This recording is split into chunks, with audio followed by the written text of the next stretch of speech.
Tailoring చేశాను, అదాంతో income సరిపోతలేదని చెప్పేసి ఫ్యామిలీకి హెల్ప్ చేయాలని అంగన్వాడీ టీచర్గా 2 సార్లు అప్లై చేసిన. ఒకసారి జాబ్ దగ్గరకు వచ్చి పోయింది.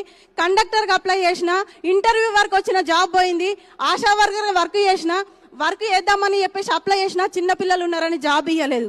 లీడర్స్ ఒక్కసారి మీరు ఆలోచన చేయండి. ఒక ప్రైవేట్ కంపెనీలో కూడా జాబ్ చేసిన, కానీ ఏం చేసినా కూడా చేసినన్ని రోజులే డబ్బులు.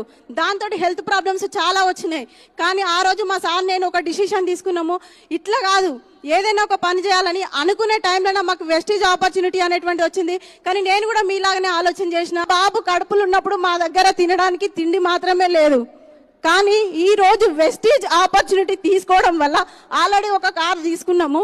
నెక్స్ట్ అక్టోబర్లో లేదా నవంబర్లో బెంచ్ కార్ తీసుకోబోతున్నాము. భరత్ డ్రీమ్ ఏంటంటే రోల్స్ రాయ్స్ చెప్పిండు కదా, రేపు పొద్దుగాల భరత్ కి పెళ్లి చేసిన తర్వాత వాళ్ళ కొడుకు ఏ కార్లో పోతాడు స్కూల్కి?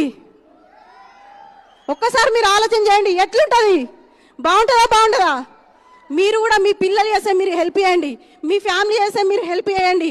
ఇంత మంచి బిజినెస్ భూమి పైన ఎక్కడ లేదు. నేను ఒక్కటే చెప్తున్నాను, వెస్టీజ్ లో ఉండడం కాదు.